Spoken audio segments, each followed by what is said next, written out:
예전에 저희 패밀리 멤버가 졸업식이 있어서 서울에 있는 상명대학교에 제가 방문했던 적이 있습니다.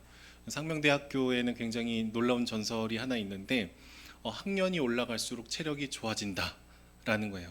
그래서 1학년보다 2학년이 더 체력이 좋고요. 2학년보다 3학년이, 3학년보다 4학년이 더 건강하고 더 체력이 좋아집니다. 왜 그럴까요? 학교가 산에 있어요.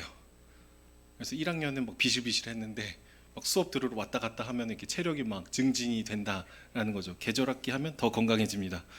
그런데 그 제가 자료를 찾아봤더니 서울에 있는 대학 중에 경사도가 가장 높은 캠퍼스예요. 그래서 예전에 저희 패밀리 형님들이 상명대에 가면 겨울이 되고 눈이 오면 버스가 막 올라가다가 버스가 이렇게 씩씩거린대요. 씩씩거리다가 기사 아저씨께서 저희 미안한데 좀 내려달라고. 그럼 이렇게 뒷문이 열리고 사람들이 다 내립니다. 그 다음에 정문에서 갑자기 밧줄 하나가 이렇게 내려와서 우리 대학생들이 그 밧줄을 가지고 정문을 통과한다라는 전설이 있습니다. 그래서 제가 패밀리 모임에서 이 얘기를 듣고 와, 이게 뻥이 좀 세다 그래갖고 실제로 갔거든요. 걸으면서 헛웃음이 나는 거예요. 팩트입니다. 진짜 경사가 이렇게 돼 있어요. 그래서 걸으면서 형님들이 그냥 웃으라고 했던 얘기가 아니구나. 그러면서 뭐 헉헉거리면서 갔던 기억이 나요. 여기 이제 굉장히 기다란 에스컬레이터가 설치가 됐는데 에스컬레이터를 아래에서 맨 위까지 이렇게 도달하는데 4분에서 5분 정도가 걸립니다. 그리고 중간에 에스컬레이터 이렇게 가는 게 아니라 이렇게 올라가거든요. 중간에 비상 버튼이 한 3개 정도 있어요. 중간에 이렇게 뒤로 넘어지거나 하면 안 되니까 비상 버튼이 있는 거죠. 그래도 에스컬레이터를 타고 올라가면은요, 그냥 서 있기만 하면 되잖아요. 이렇게 쭉 올라갈 수 있습니다. 근데 만약에 누가 이 상명대에서 내려오는 에스컬레이터를 거꾸로 올라간다라고 하면 좀 어떨까요? 쉽지 않을 겁니다. 오르고 오르고 또 올라가도 제자리 걸음일 거고 길이가 꽤 길기 때문에 굉장히 이렇게 뒤로 밀려나겠죠. 무엇보다 이 에스컬레이터의 방향을 무시하고 엉뚱한 방향으로 올라가면 그냥 그 모습 자체가 굉장히 우스꽝스러울 수 있겠습니다. 그러니까 상식적인 길을 내버려 두고 엉뚱한 길, 괴로운 길을 스스로 선택하기 때문이죠. 그런데 종종 우리가 신앙생활을 할 때 여러분 이런 방식의 신앙생활을 할 때가 있어요. 그러니까 예수님께서 우리에게 주신 은혜는 전적인 하나님의 은혜로 하나님의 자녀가 되고 그분의 존귀한 존재가 되는 것을 얘기합니다. 나의 모든 연약함, 나의 실수, 나의 모든 죄책이 예수 그리스도께로 전가되고 예수님께서 완성하신 아름다운 의로운 옷이 우리에게 입혀지는, 그래서 너무나 사랑스럽고 너무나 존귀한 존재가 되는 것이 복음의 핵심적인 이야기입니다. 우리가 뭔가를 잘해서 우리가 어떤 자격을 갖춰서 이렇게 스스로 올라가는 것이 전혀 아니죠. 하나님, 내게 당신이 필요합니다. 우리의 죄인됨을 고백하고 주님의 은혜를 마음을 열어서 받아들일 때 하나님께서 우리에게 의롭다 여겨주시고 사랑스럽다라고 얘기해 주시는 거예요. 그러니까 어떻게 보면 에스컬레이터 위에 발을 딱 올려놨더니 점점 올라가는 것과 비슷한 모습일 수 있겠죠. 그런데 에스컬레이터를 딱 타고 올라가서 이런 얘기를 하면 좀 이상해요. 내가 이거를 에스컬레이터를 타고 올라왔어. 내가 잘했어. 내가 두 발을 잘 디디고 있었지. 내가 에스컬레이터를 안 탔으면은, 타지 않았으면은 올라오지 못했어. 결국 내가 잘한 거야. 라는 식의 얘기를 하면은 이게 뭔가 싶을 겁니다. 자랑할 게 사실 없는 거죠. 그냥 나는 가만히 서 있었던 거예요. 그런데 우리는 너무나 자주 이제 거꾸로 돌아가서 에스컬레이터를 거꾸로 이렇게 타고 올라갈 때가 있어요. 나는 애쓰고 노력하는데 가만히 있으면은 에스컬레이터 계단이 점점점 나를 아래로 끌고 내려옵니다. 실제로 헬스장에 가보면 천국의 계단이라고 불리는 기구가 있어요. 이 기구가 왜 천국의 계단일까요? 계단이 계속 내려오거든요. 사람 올라가서 계속 올라가야 돼요. 이거를 계속하면은 죽어서 천국에 갈까봐. 그래서 천국의 계단입니다. 죽는다. 이거 계속하면 죽는다. 괴롭다. 힘들다. 여러분, 천국의 계단은 천국으로 인도할 수가 없습니다. 그런데 우리는 종교가 우리의 종교, 뭔가 나의 행함으로, 나의 열심으로, 나의 기도로 내가 자격을 갖춰서 하나님께 도달하겠다라는 모든 시도는 우리를 굉장히 비참한 저주에 처박히게 만드는 것이죠. 근데 사람의 존재는 굉장히 웃기게도 엉뚱한 방향으로 에스컬레이터로 올라가기를 자발적으로 선택할 때가 있어요. 그리고 내가 비교적 조금 높이 올라오면 저 아래에 있는 누군가를 바라보면서 이렇게 훈수를 둘 때가 있습니다. 야, 진짜 하나님의 자녀라면 나처럼 기도를 좀 많이 해야 돼. 나처럼 교회를 위해서 열심히 헌신해야 돼. 이런 얘기들을 하는 것이죠. 여러분, 이 말을 갈라디아서 시대 언어로 바꾸면 어떨까요? 야, 예수 믿는다고 다 하나님 백성이 아니다. 하나님의 백성이 되려면 할례 정도 해야 된다. 율법 정도 지켜야 된다. 음식 먹지 말라고 한 거 잘 지켜야 된다. 그 정도를 갖춰야 너가 올라올 수 있는 거야 라고 이제 조언을 하고 싶은 것이죠. 근데 이 말을 하는 사람의 마음에는 어떤 또 두려움이 있을까요? 내가 잘 하지 못하면 내가 점점점 밑으로 내려갈 것 같은 불안함, 두려움이 있는 것이죠. 또 한편으로는 계속해서 그 천국의 계단을 걷다 보면은 내가 이 짓을 언제까지 반복해야 되나 라는 고민을 하게 됩니다. 내 행위로, 내 열심으로 의로움을 취한다라는 것은요, 계속 반복되는 이 저주의 늪 가운데 스스로를 밀어 넣는 것이죠. 시지프스의 이야기를 아실 겁니다. 큰 바위를 위로 올려놓으면 다시 내려가고, 다시 올려놓으면 다시 내려가는 일들이 우리 신앙생활에도 일어날 수 있다라는 거예요. 그래서 바울은 갈라디아 교회 성도들을 향해서 강력하게 외치고 있습니다. 1절과 3절의 말씀을 보시면은 어리석도다 라고 이렇게 소리를 치고 있어요. 너희가 왜 이렇게 어리석냐? 소리치고 있는 겁니다. 왜 그럴까요? 갈라디아 교회의 성도들은요, 복음을 이렇게 아예 몰랐던 사람들이 아닙니다. 복음을 잘 알았어요. 굉장히 선명하게 이해했습니다. 오늘 말씀 본문을 보시면은 십자가에 못 박히신 것이 너희 눈앞에 밝히 보였다라고 얘기하고 있어요. 이거는 잘 이해하고 있었다라는 것이죠. 그런데 유대주의자들의 얘기를 이렇게 듣고 나서 엉뚱한 에스컬레이터를 타기 시작한 거예요. 거꾸로 내려오는 것을 타고 있는 거죠. 그래서 바울이 얘기하는 거예요.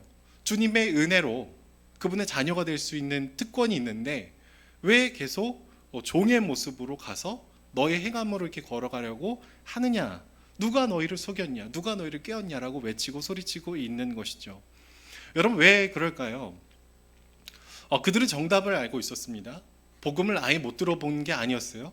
자신이 얼마나 깊은 죄인인 줄도 알았고 하나님께서 나를 위해서 행하신 이 복음의 소식이 얼마나 깊은 이야기인지 모르지 않았어요. 이미 알고 있었다라는 것이죠.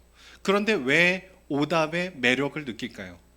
왜 다시 종교로 갈까요? 왜 나의 행함과 열심으로 다시 돌아가려고 할까요? 저는 그 이유 중에 하나가 내가 특별해지고 싶어하는 욕구, 차별성이 있다라고 생각을 합니다. 우리가 종종 이제 내가 고심해서 산 옷을 입고 어딘가 이렇게 딱 하고 갔는데 누군가가 나랑 똑같은 메이커와 똑같은 옷의 사이즈를 입고 짠 하고 나타나요. 그럼 우리 마음이 좀 불편하죠. 내가 이렇게 필살기 옷을 입고 왔는데 나랑 똑같은 걸 입다니. 그래서 그 다음에 내가 정말 고심해서 용돈을 모아갖고 신발을 사갖고 딱 나갔는데 한 주 뒤에 똑같은 신발을 사서 온다. 그럼 좀 짜증이 납니다. 내가 정말 스페셜 에디션 요거를 사면 내가 정말 주목받을 수 있을 줄 알고 샀는데 똑같은 걸 가지고 오는 거예요. 왜 그럴까요? 우리 마음속에는요, 누군가로부터 조금 특별하게 여겨지고 싶어하는 마음의 흐름이 있습니다. 내가 주목받고 내가 조금 더 인정받고 내가 더 높아지고 싶어하는 마음이 있다라는 것이죠. 높아지려면 어떤 방식을 선택하면 될까요? 첫 번째, 내가 스스로 높아지면 됩니다. 에스컬레이터를 열심히 밟고 올라가면 돼요. 두 번째로는 나는 가만히 있는데 누군가를 밑으로 내리면 돼요. 네가 부족하다고, 그걸로는 안 된다고 남을 깎아내리면 내가 상대적으로 높아지게 되겠죠. 여러분, 유대인들 입장에서 그들이 특별해질 수 있는 방법은 뭘까요? 이방인들한테 부족하다고 얘기하는 겁니다. 야, 부족해. 너희가 하나님의 자녀가 되려면 할례 정도는 행해야지, 이것 정도는 해야지, 요거를 더 해야지, 기도를 더 많이 해야지. 이런 여러 가지 조건을 붙이면서 내가 특별해지고 누군가는 굉장히 평범해지는 이런 그림을 그리고 있다라는 겁니다. 그러니까 복음을 알면서도 다시 종교로 떠나는 이유는 자기 중심적인 마음의 뿌리가 있기 때문에 그런 거예요. 자신이 더 특별하게 여겨지고 싶은 마음의 본질이 있는 것이죠. 그래서 우리는 내가 높아지기 위해서 누군가를 험담할 때가 있습니다. 그 사람이 없을 때 누군가를 깎아내릴 수 있습니다. 부족하다고 얘기할 수 있습니다. 그런데 이런 행동들은요, 내가 건강하게 자라나고 성장하는 것이 아니라 공동체를 아프게 만들고 나 자신이 병들게 되는 일들이죠. 근데 복음은 어떨까요? 여러분, 복음은 주님께서는 예수 그리스도 안에서 우리 모두를 너무나 사랑스럽고 존귀한 존재라고 얘기를 해 주셔요. 그러니까 두 가지 방향이 있습니다. 첫 번째는 우리는 누구나 다 타락한 죄인이라는 것을 전제합니다. 근데 복음은 그럼에도 불구하고 예수님의 사랑으로 인해서 우리가 얼마나 사랑스러운 존재가 되었는지를 얘기합니다. 두 가지를 동시에 얘기하는 거예요. 전적인 타락과 전적인 은혜를 얘기하는 것이 복음이에요. 그러니까 복음 안에서는 어떤 직업을 갖든, 어떤 학력을 갖고 있든, 어떤 소유가 있든, 어떤 외모가 있든, 내가 더 우월할 일도 없고 내가 더 열등적일 일이 없다라는 것이죠. 왜요? 우리 한 사람 한 사람에게는 예수 그리스도의 생명이, 그분의 모든 것이 깃들어 있는 존재이기 때문에 그런 것이죠. 근데 여러분, 이게 좀 불편해요. 와, 내가 저 사람이랑 똑같다니. 나는 일주일에 새벽 기도로 6번 나오는데 저 사람은 한 번도 안 나오잖아. 나랑 쟤랑 같다고? 그럼 이게 좀 불편할 수 있어요. 나는 늘 공동체를 위해서 열심히 시간을 다하는데 저 사람은 그냥 주일에만 똑 하고 오는데 어떻게 저 사람이 나랑 같아? 여러분, 죄송하지만 같습니다. 같아요. 새벽기도 여기 거의 다 안 나오시잖아요, 그렇죠? 여러분, 너무 존귀하고 사랑스럽습니다. 예.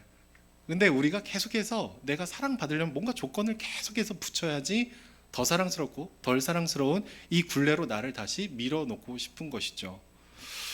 내가 뭔가 할 수 있거든요. 내가 뭔가 변화를 만들어낼 수 있습니다. 내가 어떤 차이를 만들어낼 수 있는 주도권이 나한테 있으니까 종교가 나한테 매력적인 거예요.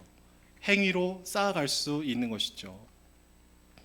근데 여러분, 이렇게 행함으로 나의 정체성을 찾고 나의 존귀함을 찾는 방식은 복음적이지 않고 우리의 인격을 그다지 건강하게 만들지 못하게 됩니다. 사실 기도하는 거, 말씀 보는 거, 여러 가지 것들은 다 선하고 좋은 것들이에요. 근데 이것을 하나님의 은혜에 대한 감사로, 그것에 대한 반응으로 두는 것이 아니라 내가 더 의로운 사람이 될 수 있는 조건으로 두는 순간 이것은 종교가 되고 우리 마음을 힘들게 하는 것이죠. 기도를 많이 하는 나, 율법을 잘 지키는 나, 할례를 행하는 나, 여러분, 이거 거짓입니다. 그러면 영적인 우월감은 주로 언제까지 우리가 누릴 수 있을까요? 나보다 대단한 사람을 만나기 전까지만 누릴 수 있습니다. 그리고 나의 이 존재의 불안함을 계속해서 남을 비난하고 비판하고 깎아내리고 비교하는 방식으로 나를 점점 높이고 싶어 하는 모습이 있는 것이죠. 지난주 수요일 엎드림 기도회에 10년 전에 저희 가정에 무려 자동차를 선물해 주신 우리 선교사님이 오셨습니다. 아반떼 XD, 여러분, 이렇게 눈이 약간 무섭게 생긴 자동차가 있는데 2003년식이었고요.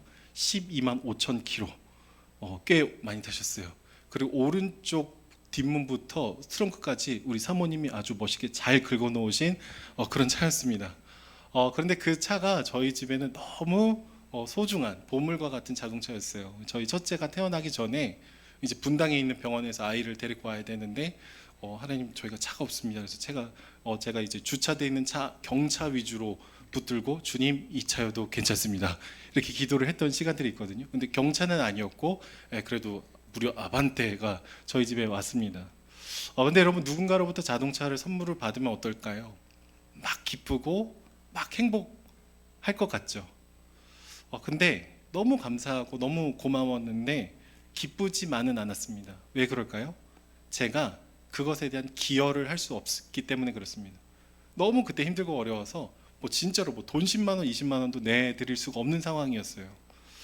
그때 제가 깊이 깨달았던 거는 누군가로부터 거저 받는다?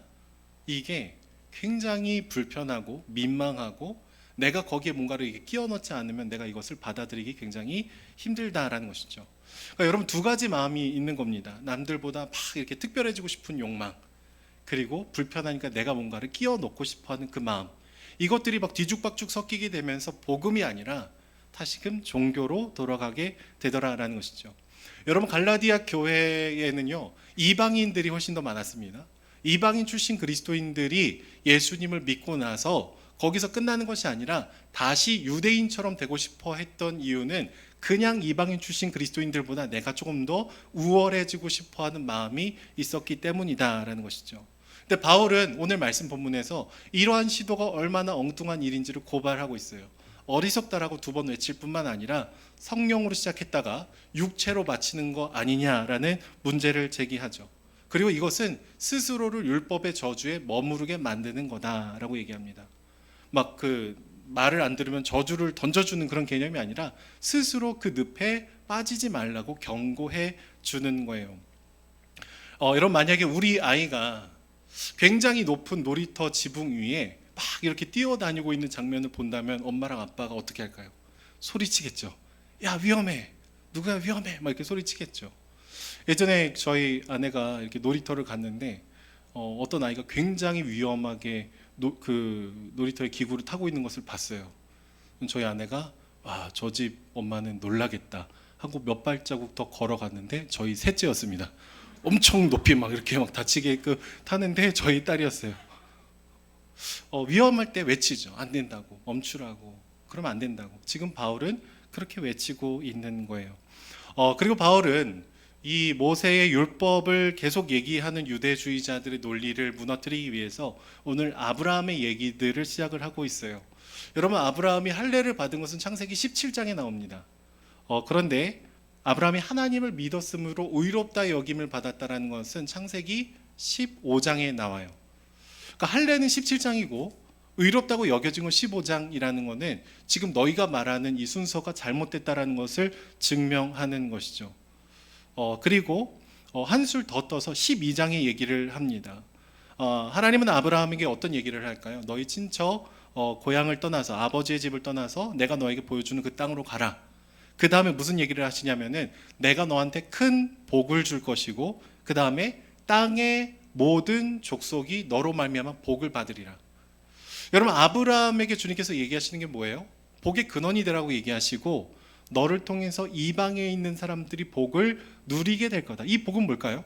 하나님을 믿음으로 의롭다함을 여기심을 받는 그 복음의 은혜가 흘러갈 것이다 라고 얘기하는 것이죠. 그러니까 굉장히 개방적인 얘기가 있는 거예요. 근데 지금 신약 성경에 와서 이 유대인들이 계속해서 딴 얘기를 하는 겁니다. 너희는 부족해. 너희는 더 해야 돼. 할례를 행해야 돼. 계속해서 그런 모습으로 나아가고 있었던 것이죠. 그리스도께서 처음부터 우리에게 다 이루신 일들을 우리는 믿음으로 반응해야 된다라고 오늘 본문에 얘기하고 있는 거예요. 여러분, 이거는 이렇게 고백할 수 있습니다. 첫 번째, 주님, 저는 알면 알수록 심각한 죄인입니다. 두 번째, 나의 마음을 열어서 나 같은 죄인을 위해서 당신께서 생명을 쏟으시고 나를 구원해 주신 것을 내가 받기 원합니다. 여러분, 이게 믿음입니다. 내가 한 것이 없어요. 주님께서 다 이루시고 완성하신 것을 나의 영혼에게 마음을 열어서 그냥 수납하는 거예요. 그러니까 존 칼빈은 기독교 강의에서 이런 표현을 해요. 믿음이란 그리스도께서 우리를 위해서 이루신 것을 받아들이는 것이다. 수납하는 것이다. 우리의 행함, 우리의 열심, 우리의 노력이 여기에 포함이 되지 않는다라는 것이죠. 그분은 자격 없는 나를 구원하기 위해서 저주의 상징인 십자가에 달려 죽으셨습니다. 가장 수치스러운 죽음을 자처하셨어요. 왜 그럴까요? 그만큼 우리를 사랑하시기 때문이죠. 그만큼 여러분들을 사랑하셔서 우리 안에 해결할 수 없는 이 죄의 문제를 주님께서 직접 감당하신 것이죠. 우리와 자리 바꿈을 행하셨습니다. 저 높은 곳에서 이 낮은 곳으로, 생명에서 죽음으로 이 자리 바꿈을 하신 거예요. 어떤 신학자들은 예수님께서 십자가에 달려서 죽으신 이 사건이 그냥 누군가로 인해서 강제로 십자가에 매달리게 되었다가 아니라 그분이 직접 십자가에 올라갔다라는 표현을 의도적으로 쓰고 있습니다. 이것은 수동적 능동이에요. 우리를 구원하기 위해서 내게 어떤 일이 행해줘도 괜찮다. 나를 그냥 기꺼이 내어주는 것이죠. 멀리 달려오는 덤프 트럭에서 내 아이를 구하기 위해서 적극적으로 뛰어드는 아빠와 같습니다. 덤프트럭에 치였지만 덤프트럭에 뛰어들었습니다. 왜요? 살리기 위해, 사랑해서, 나의 모든 것을 걸 만큼 너무나 존귀한 존재이기 때문에. 여러분 한 사람 한 사람의 정체성이 그만큼 너무 귀하다라는 사실을 아셔야 돼요. 늘 부족한 것 같고 더 열심히 해야 될 것 같고 내가 정말로 뭔가 반응하지 않으면 하나님이 나를 이제 거부할 것 같은 그 두려움을 믿음의 눈으로 넘어서야 되는 것이죠. 여러분, 만약에 어떤 한 아이가 정말로 아빠가 이렇게 막 뛰어들어가고 이 아이를 살리고 아버지가 이제 크게 다쳤어요. 근데 갑자기 그 애가 우리 아빠가 나를 위해서 뛰어들었을 때 내가 막 힘으로 버티지 않았어. 내가 진짜 용기를 내서 몸에 힘을 빼고 아빠가 밀었을 때 내 몸이 탁 하고 날아갔어. 내가 그렇게 받아들이지 않았으면 아빠나 나나 다름이 없을 거야. 뭐 이런 식으로 내가 어떻게 했다라는 것을 얘기한다면 굉장히 말도 안 되는 것입니다. 여러분, 누가 주사를 넣어가지고 백신을 맞춰 살려냈어요. 내가 주사 바늘을 꽂힐 때 힘 뺐다. 힘 줬으면 주사 바늘이 못 들어왔을걸. 여러분, 이게 우리가 얘기하는 공로입니다. 전적인 은혜를 계속해서 내가 요 정도는 했다, 요 정도는 더 해야 된다, 너는 부족하다, 힘을 더 빼야 된다, 아니라는 거예요. 여러분, 은혜를 은혜로 내버려 둬야 됩니다. 자기 증명의 저주에서 건져짐을 받아야 되는 것이죠. 그렇게 예수님께서 나를 위해서 모든 것을 감당하셨다라는 것을 마음을 열고 받아들일 때 우리는 은혜가 들어오게 되고 복음으로 나를 돌아보게 되는 일들이 일어나게 되는 거예요. 말씀을 마무리하도록 하겠습니다. 주 안에 사랑하는 여러분, 우리는 하나님의 사랑을 끊임없이 받으면서도 그 사랑을 의심하죠. 나의 어떠함을 통해서 나를 계속해서 입증해야 될 것 같은 그런 압박감이 있습니다. 때로는 그게 기도일 때도 있고 내가 공동체 안에서 헌신에 반응하는 것일 수도 있습니다. 아까 말씀드린 것처럼 내가 높아지고 싶어서 누군가를 낮추고 싶은 욕구가 스물스물 올라올 때가 있습니다. 여러분은 어떤 삶을 살고 있습니까? 주님께서 나를, 이 낮은 곳에 내려와 있는 나를 안아주시고 그분의 은혜로 나를 감싸주시고 내가 가만히 있었으나 나를 의롭다고 사랑스럽다고 얘기해 주신 복음 앞에 나를 내어드리고 있습니까? 아니면 계속해서 거꾸로 내려오는 그 에스컬레이터를 스스로 올라서 기도 좀 더 하고 말씀 좀 더 보고 나의 열심으로 나의 의로움을 취하고 있지는 않습니까? 여러분, 우리가 복음을 받아들인다라는 것은 우리의 전 삶이 변한다라는 거예요. 그냥 내 영혼에 관해서만 죽고 나서 천국에 가냐 마냐 이 싸움이 아니라 복음이 내 안에 들어오게 되면 내가 살아가는 데에 중요하다고 생각하는 기준이 바뀝니다. 가치관이 바뀝니다. 자녀를 양육하는 방식이 달라지게 됩니다. 어떤 것을 결정하는 방식이 달라요. 사람을 대하는 이 관계에서도 커다란 변화가 일어나게 되죠. 최근에 부산에서 3명의 우리 고등학생 아이들이 극단적인 선택을 했다라는 기사를 보게 됐습니다.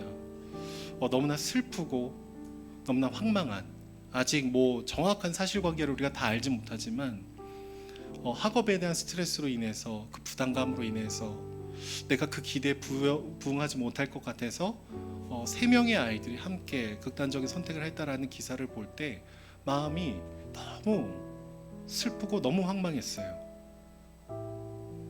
있는 모습 그대로 귀하다, 너를 입증하지 않아도 괜찮다 라는 복음의 메시지를 우리는 끊임없이 거부합니다.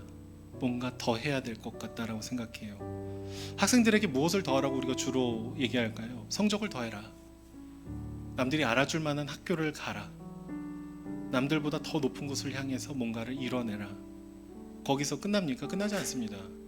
대학 가면 좋은 돈을 많이 주는 회사에 취직을 해라. 들어가면은요, 취직했으니까 승진해라. 동기들과 비슷할 때 좀 더 좋은 부서로 가라. 더 많은 소유를 갖기 위해서 무리한 투자를 하라고 우리 마음을 부추기고, 또 다시 무엇이 반복이 됩니까? 더 좋은 점수를 성취해내는 자녀들을 키워야 될 것 같은 압박감을 환영합니다. 그 다음엔요, 은퇴를 위한 안정적인 것들을 준비하지 않으면 안 될 것 같은 불안함이 우리 안에 들어오게 되죠. 여러분, 우리는 복음을 모르지 않습니다. 갈라디아 교회도 그랬어요. 복음을 모르지 않았습니다. 근데 계속 돌아가요. 우리의 기준, 우리의 가치관이 사실 옳지 않다라는 것을 모르지 않으면서도 다시금 우리를 힘들게 만드는 이 길을 떠나지 않는 거예요. 잘못된 줄 아는데 그 길을 계속 돌아갑니다. 근데 오늘 말씀의 본문처럼 그것은 아픔의 길이고 어리석은 길이고 성령을 따르는 길이 아니라고 얘기하는 것이죠. 저는 저와 여러분들이 끊임없이 올라가야 되는 에스컬레이터에서 이제는 잠시 힘을 멈추고 내려오셨으면 좋겠어요. 그리고 주님께서 우리를 올려주시는 그 에스컬레이터로 바꿔 타시기를 소망합니다. 모든 순간에 고민하셔야 돼요. 이게 복음적인 선택인지, 우리 자녀들에게 말을 할 때, 교육을 시킬 때, 돈을 벌 때, 사람을 대할 때 내 안에 복음이 작동하는지. 여러분, 예수 그리스도를 믿는 복음은 생명보험이 아닙니다. 생명보험 뭐죠? 죽기 전까지는 아무런 효력이 없는 겁니다. 근데 복음을 진짜 믿으면 오늘 지금 바로 여기서 우리가 얼마나 소중한 존재인지를 알고 그것을 누리고 그렇게 얘기해주고 우리 사랑하는 자녀들의 존귀함을 선포해주고 세상에 있는 많은 사람들이 아니라고 하고 나의 실수를 자각하고 문제 삼지만 아니라고, 그리스도 안에서 네가 얼마나 사랑스러운 존재인지를 얘기해주는 것이죠. 저는 저와 여러분들이 이 끊임없는 싸움에서 내려오기를 소망합니다. 우리를 증명해 주신 그 사랑 앞에 나를 맡기길 원합니다. 실수하고 넘어져도 존귀한 그 사랑 안에서 우리를 발견하는 놀라운 은혜가 있기를 축복합니다.